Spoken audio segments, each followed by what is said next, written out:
Damsels, welcome to another episode of Damsels After Dark. If you're new here, I'm Crystal. And I'm Kristen.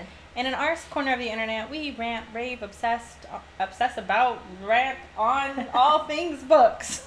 Today we'll be reviewing Gifted and Talented by Olivie? Olivie? Jesus Christ with these names. I'm sorry. Olivie Blake. Yeah, I think I say Olivie. Though I have heard it pronounced Olivie. Yeah, so many different things. I don't sorry, know. guys. I'm bad at these names. I'm so sorry. If you're new to our episode, the first half of our episode, we do like a basic synopsis and summary of the book, and then we give our individual ratings before we jump into our favorite section, which is the spoiler section, where we will talk about our favorite and hated parts. If you want to follow along with us, our reading and review schedule will be linked in the description below. Without further ado, let's jump into it. Kristen. Yes. The fucking heat is back.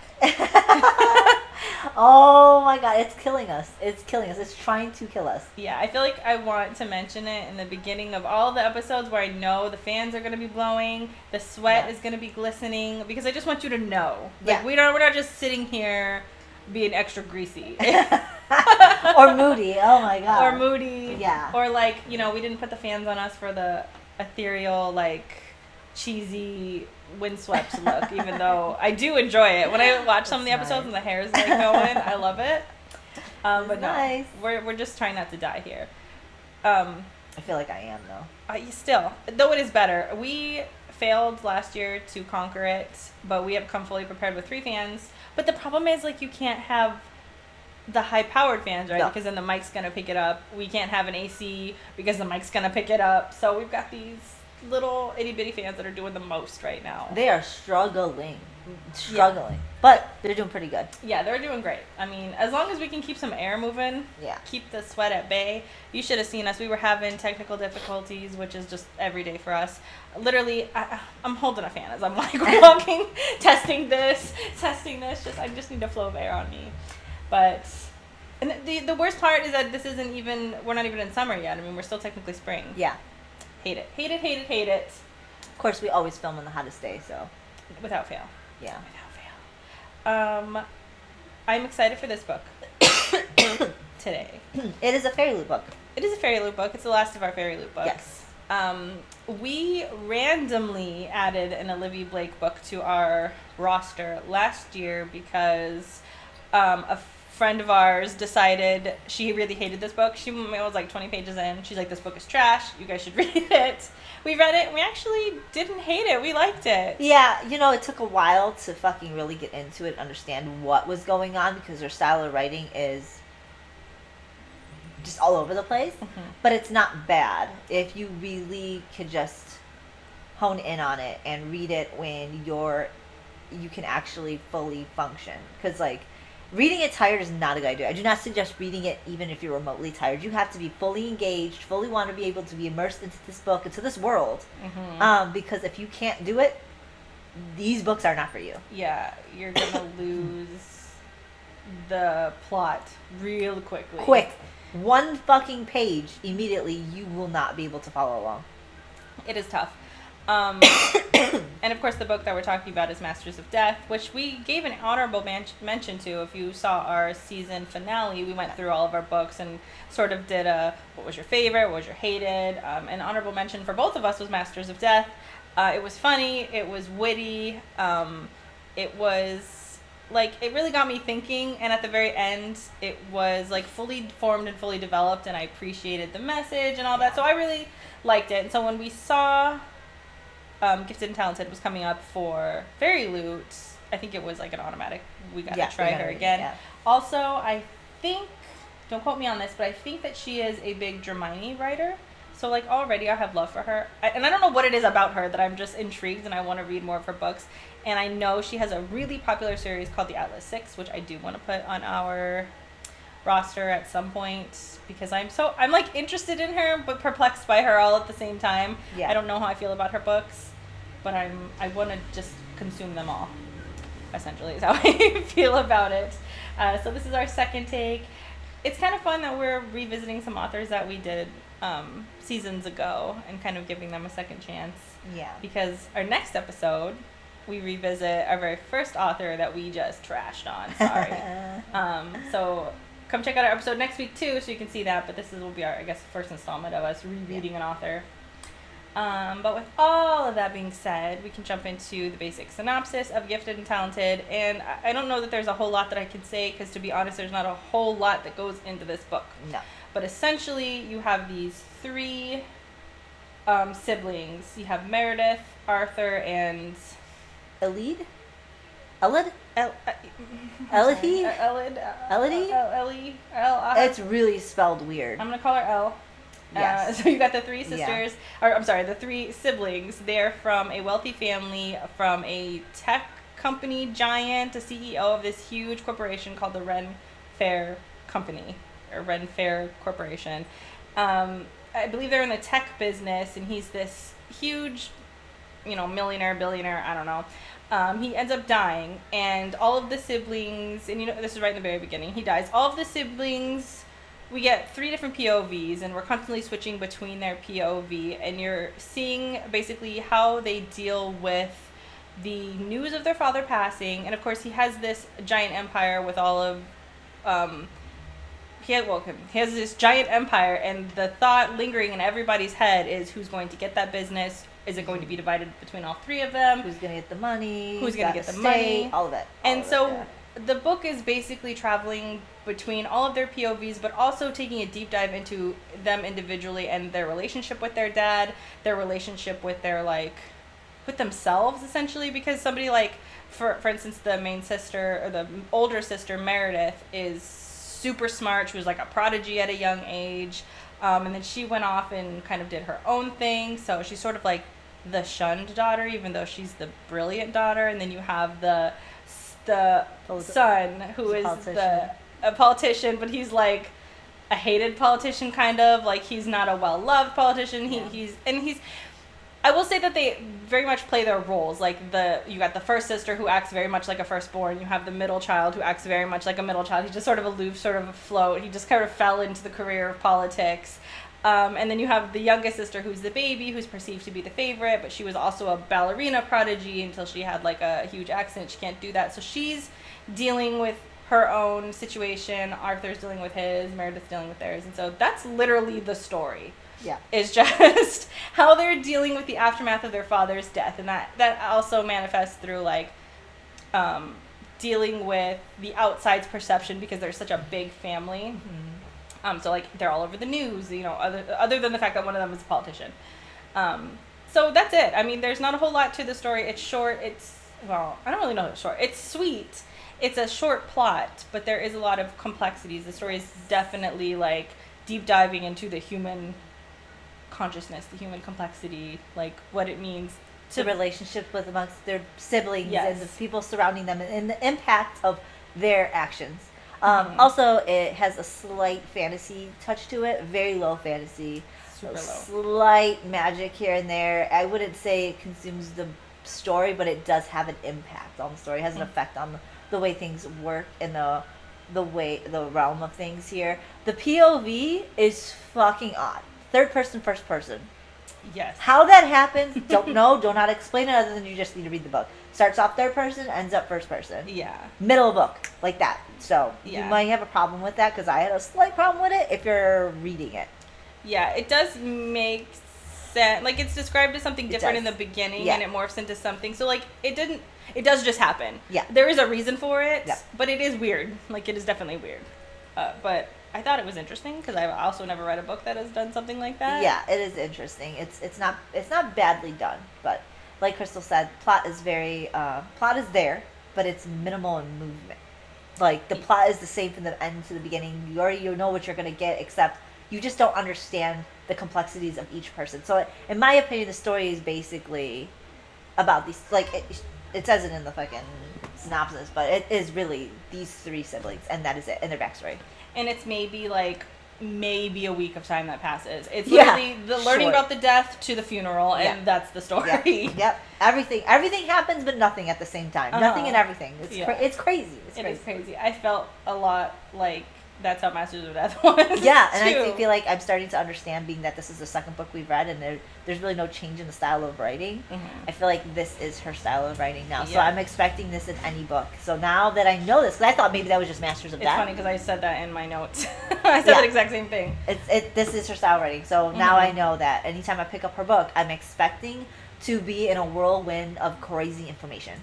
Yeah, her writing style is definitely train of thought. It's verbose. It's very much like a lot of information slammed in at once, but very train of thought. Like it's like rambling. Yeah, is what it is. Rambling in a cohesive, coherent order. Yeah, like purposefully rambling. Yeah. Like, okay, I'm going to talk to you about this. And I mentioned a person, but now you need to know who this person is. So I'm going to slightly come off the subject a little bit and explain this person to you, and then go right back on subject. So she stays very, like, on path, but almost like she takes the scenic route into anything. Yes, and then, like, the tone is also very casual. So she's sometimes talking very much like you would to a girlfriend, like, oh yeah, isn't that funny? Like, she'll do things like that that pull you out of it, and because the first narrator's God, essentially, is who's narrating this. So he's the God is sort of asking questions or making jokes about them in third person, even though it's first person, like, but it's very informal in that there's no real structure. It's sort of like chit chatting, which I actually like. Just reading it is hard. But anyway, so with all of that being said, we could jump into our individual ratings. I can go first since you did the last one. I give it a 4. So one thing about an Olivie Blake book is that I cannot read an Olivie Blake book. I have to have it read to me. I mean, can I technically read it? Sure. It's a lot of mental brain power. It's a lot of rereading. It's a lot of, wait, hold on. I need to, what did this mean? Let me decipher this. When it's told to me, when somebody is just saying it like it's supposed to be said with the attitude it's supposed to be said in, it is perfect. And both Masters of Death narrator was great, and so was the narrator for this one. Perfect. Like, she got the flow, she got the attitude right, everything's great. So if you're interested in this book but you don't maybe like to read this type of style, I would recommend listening to it. It was great to listen to. So the thing that I really liked about this one is kind of the same thing that I liked about the last one. It's chaos. It is literally two squirrels babbling. Somebody said that about the first one, or it just feels like squirrels babbling. That is what this is. It was just chaos of everybody. These people are messy. They're fucking funny. Like, they're making me laugh. They're making me like, ooh, cringe. Or like, whoa, that's crazy. There's just so much going on. I love all of these. I loved every character. Maybe not the youngest sister. I didn't care so much about her, but the two, Arthur and Meredith, I love them. They're crazy in the most endearing way. We also meet another character later who I also really liked, who ends up being our other narrator. I liked her a lot. The main story talks about dealing with, obviously, how they relate to the loss of their father, and I liked how this subject, which is so touchy, was handled in such a funny way. I liked that because it is kind of a hard, we're talking about people who have like shot for the stars and absolutely failed, and then are dealing with that, but then dealing with the toxic relationship that they had with their father and had with their mother, and these are like heavy topics that are handled in a silly, endearing way. So I really like that. Like we already mentioned, the plot moves slowly, but I think if you're interested in the characters as a whole, then it doesn't matter. At least it didn't for me. Moved slowly, not a lot going on, but learning about the characters and their backstories and why they do the things that they do, or just kind of what they've been doing since adulthood. Like, all of that was very interesting to me, so I never was really bored. One thing I will say about why I didn't give it a 5 is I don't love the book, but I liked it a lot. And the magic in here could have not existed. I don't know why it was in here, really. I kept thinking there was going to be a reason. There was going to be an explanation. There was going to be something to talk about why it exists. And there was literally nothing. Like, we don't even really talk about it. It's like kind of a subplot, kind of, at some point, because they're trying to figure out something, but then it still doesn't explain. The answer was like, well, we don't really know a whole lot about it, and so you just got to do this, or you just got to do this, and I don't know. It was kind of a mess with the magic. I don't know. I didn't really understand no, why it was over I there. agree. But overall, to kind of summarize my feelings on this, Olivie Blake's Goodreads bio says that she mainly writes works that revolve around what it means to be human or not, and the endlessly interesting complexities of life and love. And I think that's a perfect description of this book and even Masters of Death. That I can see why this is a topic that she consistently writes in, or maybe not consistently, but for these two books, this is exactly what that is. This is a book about you're a fly on the wall watching humans be humans, for better, for worse, and watching their crazy, messy lives. Yep. It's perfect. That's a perfect way of explaining it. Yeah, and I really like that. So Yeah, I'm okay with that. I thought it was interesting. I was sad when I didn't have this book to read anymore, so that's when I know that it's a really good book. The spice is 0. This was a fade to black book completely. Yeah. But I don't know that I want this spice. No, I wouldn't want spice in this book. I liked the characters, but like there were characters who I was like, oh, I want you to be together. Oh, I kind of like this dynamic, but I don't want to see you in the bedroom. Yeah. No. I agree. It's not meant for me to be in love with any of the characters. It's meant for me to just be literally a fly on the wall, just like watching the these shit go fucking down. people are crazy. You Yeah. spoiled little kids are crazy. Yep. That's all it was. So, but overall, 4. I loved it. Yeah. Or liked it, I guess. I gave it a 3 out of 5. Practically for a lot of the same reasons you said. Also because I read it. I read it. Yeah. Okay. It was a tough read. Mm-hmm. I don't know if I will read her next books. I think I'm going to do what you do and listen. And I think if I listened, I probably would enjoy it a lot more. There's a lot of me rereading. There's a lot of a lot of the time I spent a lot of time on this book. 2 weeks. Yeah, that's a lot. And I don't read books like that. And it's not a huge book. It's not. And it had nothing to do with the fact that this book was bad. It had nothing to do with the fact that I was struggling to read it, like, because I couldn't comprehend it. That wasn't it either. It was because I had to be in a position where I was fully awake to read it. Otherwise, I would miss it entirely. With no distractions. Yeah.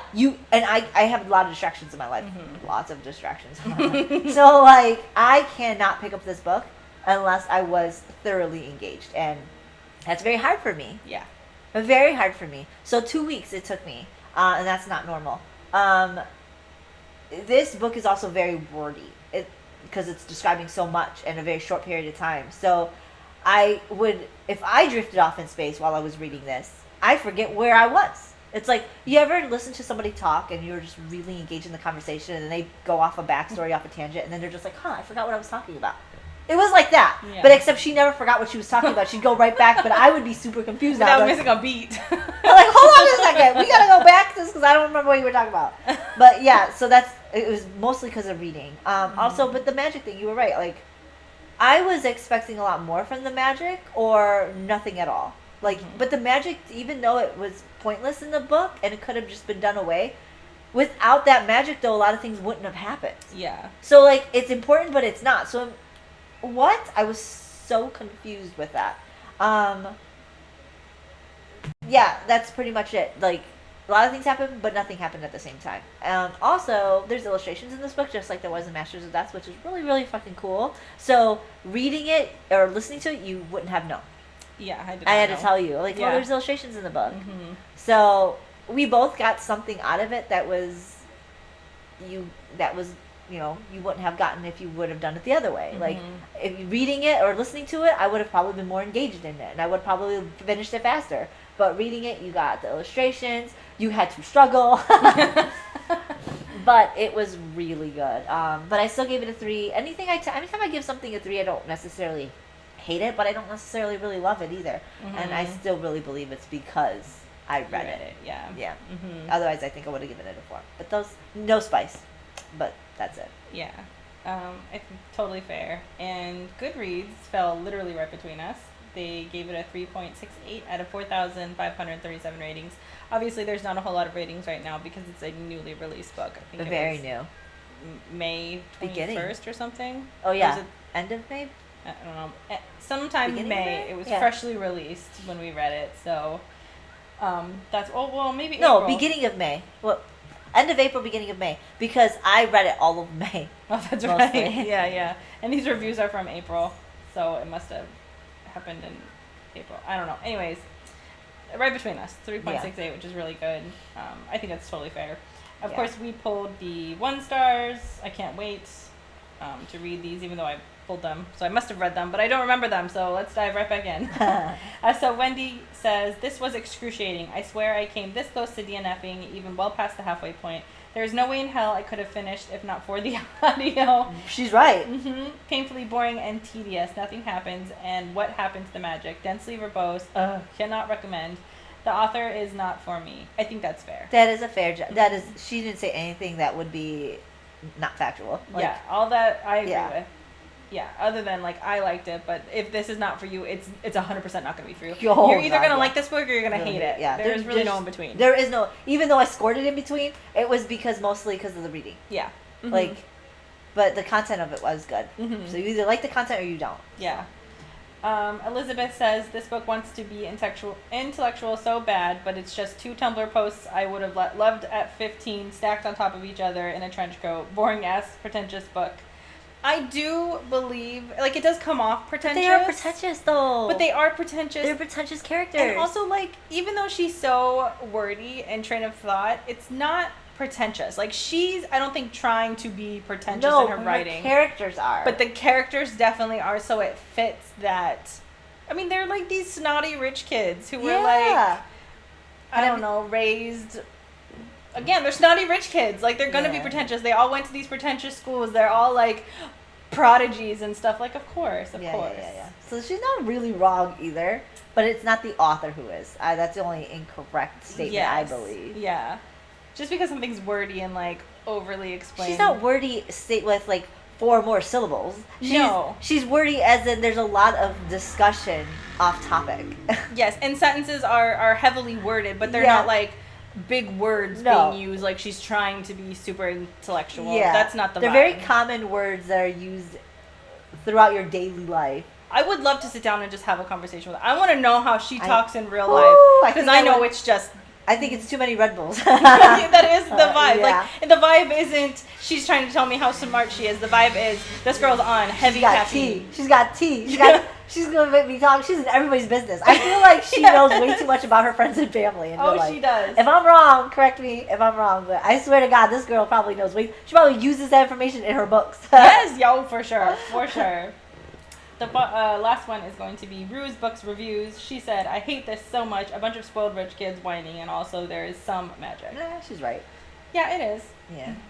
But yes, okay, it is a bunch of spoiled kids whining. That's the shallow interpretation of this. At the end of the day, it is a complex narrative about these complex characters dealing with the complex life choices that they're in. I don't think it's this shallow. It's not that shallow, but she's not wrong. It is the premise of the book, but there is more complexity towards it. And if you're not interested in listening to a bunch of rich kids get their dues, then maybe you shouldn't read it. Yeah. Because that's what it is. And, like, if you don't want deep, interesting commentary on, like, humans and love and life and the complexities of that, then this isn't. Like, if you want slaying dragons, this is not. It's not in your field. In your field. I think it's fair to say if anybody was reading this expecting fantasy, you would be disappointed. That would be a huge disappointment because I was also expecting a little bit more fantasy. And right off the bat, you get the magic. Yeah. And then it's like, ooh, this is interesting. And then it's like gone. Arthur's magic is right off the bat. You're getting it. Ooh, this is cool. His magic is cool. And then you just like nothing happens with it. It's like, oh, okay. It's like a what are those people who like on the acting set? Extras. It's an extra. Yeah. That does just enough to be there, but doesn't really matter. But then, like you said, it does kind of fucking matter. Whatever. Yeah. It's complicated. That's how she writes her stories and her things, so it's on par with everything else. Anyways, so, pick it up if you like this vibe. If you don't like this vibe, don't even try. Yeah. Don't even try, because you're not going to like it. Nope. But yeah, so that's it for our Goodreads. We can move on to our spoilers. Do you want to go first? Yeah, I don't actually have a whole lot. Let's stick to 5, like I done before. I really enjoy Meredith. She's great. And I love everybody who's, like, anytime she's interacting with somebody, they immediately become a funny entity to me as well. Because engaging with her is just a hilarious event. So that means Meredith, Cass, and Jamie, especially Jamie and Meredith together, crack me the fuck up. Then you throw Arthur in that mix, hilarious. So I enjoy that. to be brief, but to kind of go off on that for a little bit, there's a part where Meredith forces Jamie, who's kind of, I don't want to say blackmailing her, because not blackmailing her, he's pretty much using her, his knowledge of her, to gain, because he's a journalist. So he's taking the information he used, and he's using it to post so he can get farther in his career. He used to date her. So when he goes up to her and says, hey, you know, I'm just doing this out of the goodness of my heart, but I'm going to fucking say some shit about you in the paper, and it's going to come to print. He's like, but I have questions, and I feel like I should at least give you the decency for me to tell you that this is what I'm doing to your face.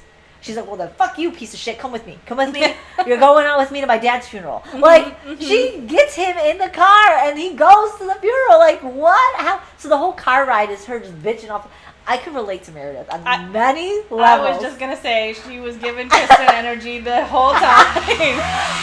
Oh my god, I was like, is this me? It is you. The whole time I was like, this girl is crazy. She's bitching at everybody, upset in the middle, the smallest shit. But then when big things happen, she's got it all fucking together. I'm like, wow, she's me. And like not afraid to go toe to toe with that. Like she's ready for a fight. She's looking for a fight. She's looking for someone to look at her the wrong way, and she's gonna blow up their spot. Yeah, she's like, I love her. calm it down.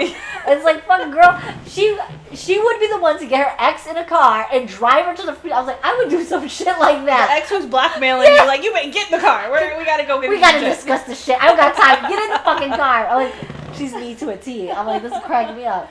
So yeah, and then she calls her sister, which is also very similar to me, and starts bitching at her sister. No, hello, how's it going? It's like, just fucking not. This is Filipino shit. This author is Filipino. I swear to God. Yeah. So like, she's like screaming because I think the characters are Filipino, aren't they? I think they're mixed. Yeah. Yeah. So like, she's screaming at her sister about yelling. Her sister's like, "What the fuck is going on?" And she gets her ex-boyfriend to tell her sister her dad is dead. Like.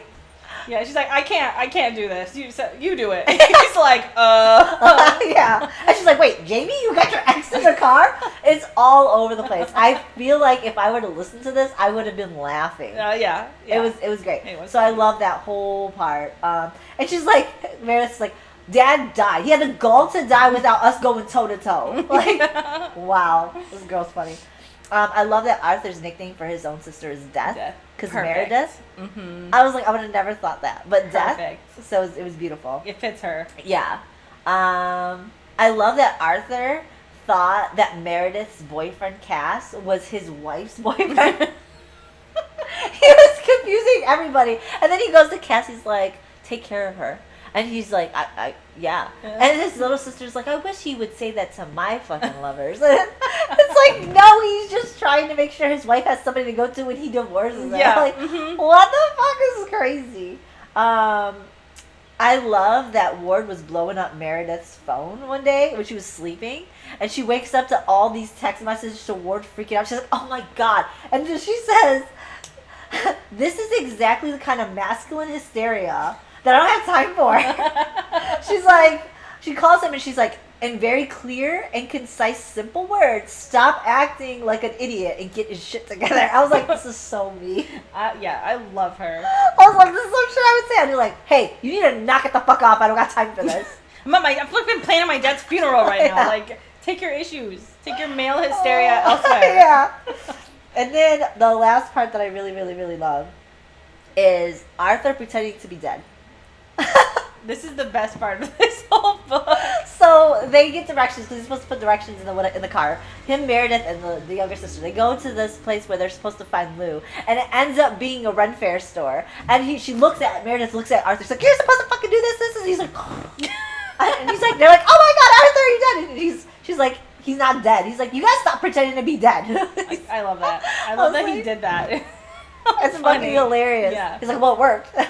Also, side note, I just really like the interaction between Cass and Meredith. Cass is such a sweetheart. Cass is a sweetheart. And he would have done anything for her. And he said such sweet shit to her when he found out her truth. And he's like, I don't give a fuck. He's like, I'll marry you. This is what we do. Yeah. Essentially is what he said, and too. the fucking thing that he said, the quote that he said, this is the top. There's no other way to make it. Might be lonely once you get here, but nobody chooses for company. They choose it for the view. And I'm like, that's that was a good true. One. But yeah, so those are all my favorite parts. Those are good. Yeah. Do you have any hated parts? I do. I hate Philippa and her fucking manipulation tactic. She was so annoying the entire time. Yeah, to pretend that she was pregnant to keep Arthur. At least she died though. She got hers. Fuck her. That's yeah, I hated her. I hated every time she popped up. Me too. I didn't see the appeal. To be quite honest with you, she was annoying.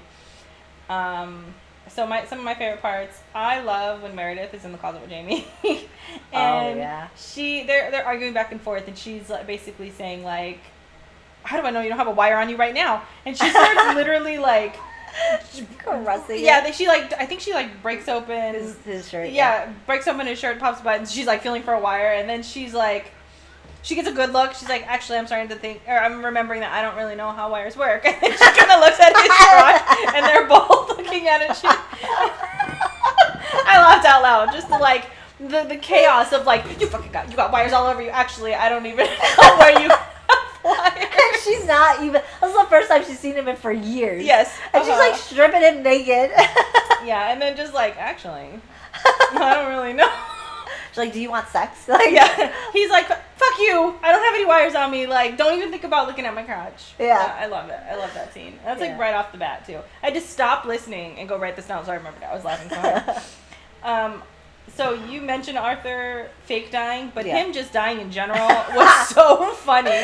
The first time he dies, when the sisters are arguing and he falls just on the ground, passes out. Meredith goes into like solve mode. Ellie is freaking the fuck out, and then they start fighting. They're straight while he's dead. Yeah, because was it Meredith who slapped Arthur? Is that what caused her? I don't know. Something, she freaked out, and as she like charges her and tries to tackle her, she's pulling ponies, like everybody, and then he just wakes up. Like, what the fuck are you guys doing? Like, nothing even happened. Also, I forgot to add, the reason why he dies is even hilarious. Why you find out he's dying is because he takes too much of a dosage of pot chocolate because he doesn't know the dosage usage. And so they experiment to find out what happens. But yeah, that is the reason. Yeah, because he doesn't know why. It was like because he couldn't. He said he didn't know that. He said I think that they weren't labeled. They weren't labeled properly. And she's looking at. She's like, that literally physically just says the milligrams or whatever it is. Yeah. He's like, well, I don't know the fucking difference between this milligrams and whatever he said. I love it. Yeah. And then, so just in general, Arthur is probably my favorite character. He's so funny. Him being in a constant state of inebriated and freshly fucked was just great. He's just living life. He's going here. He's going to his boyfriend. He's going to his wife. He's going to his girlfriend. He's living life. He goes to a party. He takes, it's like, Eve, I love Eve too, by the way, is constantly just giving him chocolate. Some chocolate? You want some chocolate? Yeah. Get high, That's why he's dying all the time. Get fucked, get high. Yeah.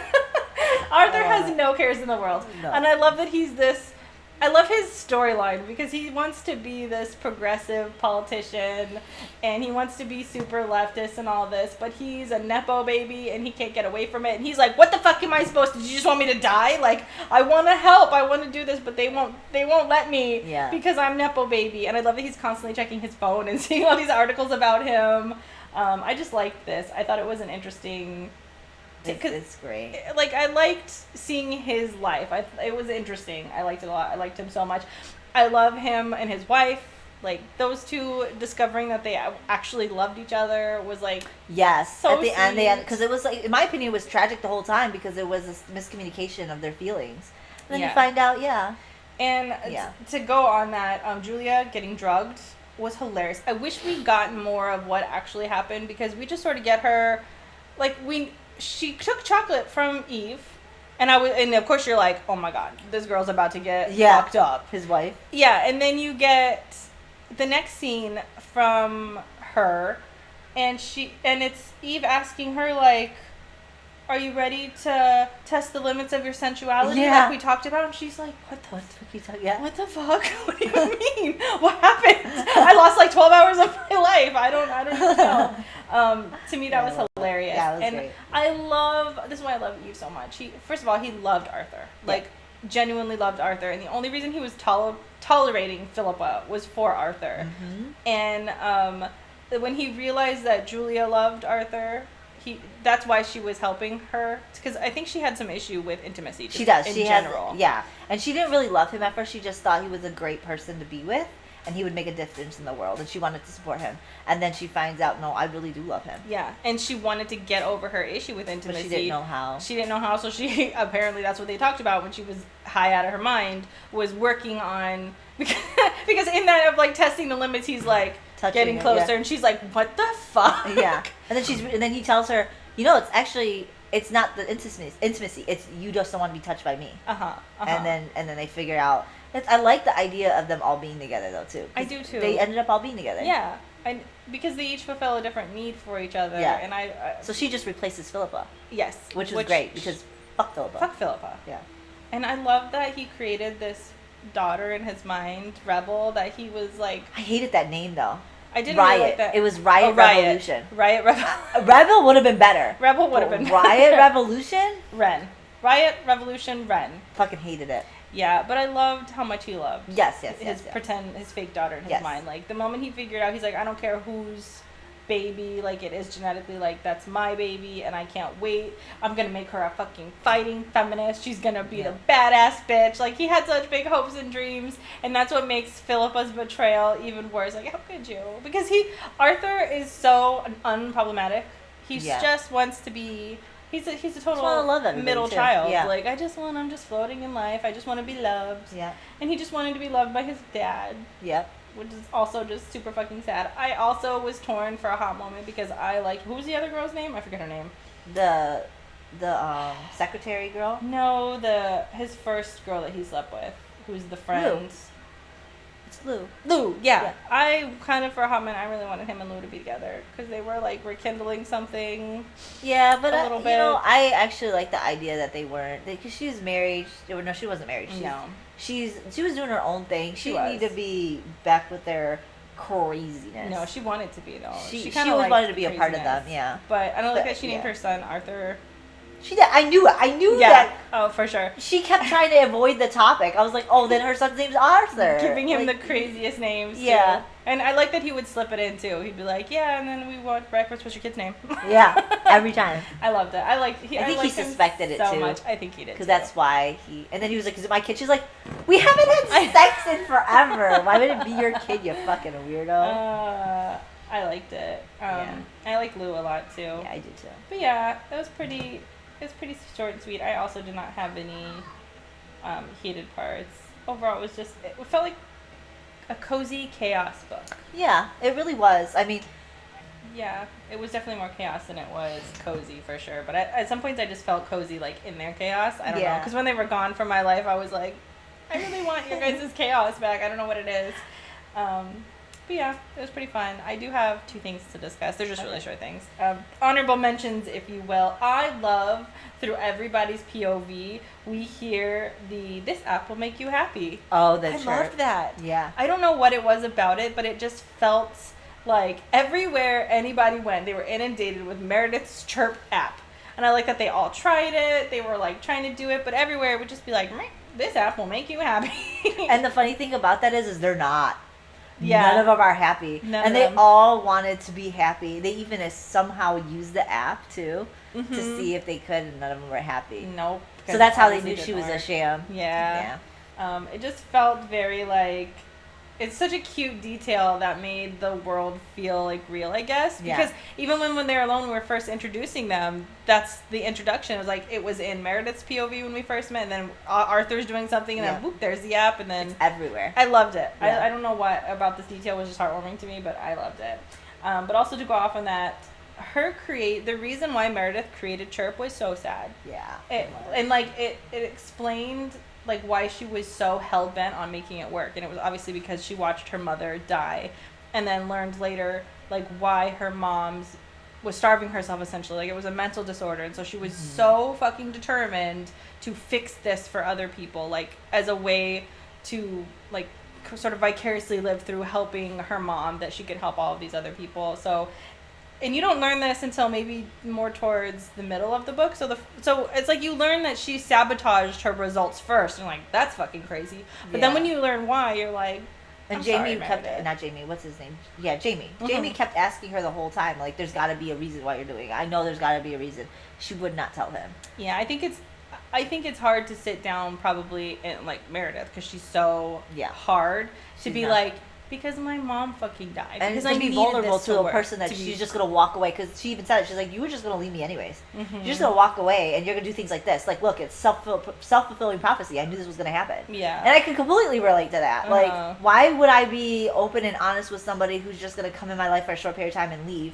And almost to a point where, like, I don't want to fully put myself out there and love somebody only for them to fuck me over. So, yeah, I'm going to be a hardened person and not tell you the fucking honest truth. I'd rather go down and then fix shit myself than be open and honest with you. So I don't want to have to convince you not to sabotage me. Like, you should not do that to me. To pity If, why I did what I did. If you love me, you wouldn't do that. And if you're going to do it, then just fucking do it. And that's how she is. I'm like, I completely relate to that. I would rather go down too. Like, fuck you, I'll just go to court. Yeah, for real. And that's what she does. Yeah, I love that she was preparing for that. Yeah. Like, I'm going to jail, here's what you need to, here's all of this. And they're like, wait, what? You're not really going to just turn yourself in. And she's like, yeah, I'm gonna. I love it. I loved her as a character too. But yeah, those are all the things that I had to discuss. Did you have anything? I really don't have anything more other than the things that we kind of already touched on. There's like one little part where no, it really isn't anything. I think we've already talked about it. I was going to mention more of the threesome between Philippa and Ives or whatever her fucking name is. But yeah, we've kind of already touched on it. I just hate Philippa. Yeah, fuck Philippa. Yeah. That's okay. She gets hers in the end. So. Yeah. Which was also just funny. Yeah. I'm not gonna. She like steps out and she gets hit by a taxi or something like that. Love it. Love that for her. But anyways, yeah. So Gifted and Talented overall, pretty good book. If you're into this sort of thing, I think you'll like it. If you're not, you're gonna hate it. But the next book that we're doing is a revisit, a little callback to our first episode ever for the author Carrie Maniscalco. I fucking have a hard time. But Carrie. Yeah, she did Kingdom of the Wicked series, which we hated. We loved to hate on. We trashed the shit out of that book. So if you're interested in those episodes, those are our first 3 episodes. And those are our walkthrough episodes. So you can learn about all of the books, all of the ins and outs and the nitty gritties. But so we're revisiting her because it's our 2-year anniversary. And so we thought it would be fun to... Well, I thought it would be fun. I dragged Kristen through this. Yeah, I did not want to do it, but... And this is The Throne of the Fallen, and this is Envy's book, if you've read the first 3. And she's doing a series for all 7 of the Princes of Hell. And it's called Prince of Sin. That's the first Prince of Sin, and their standalone series. Yep, so we'll be doing that next week. If you want to follow along with us, don't forget our reading review schedule is linked in the description below. We'll be here on Friday at 5 p.m. Pacific Standard Time. All right, we'll see you next time, guys. Bye.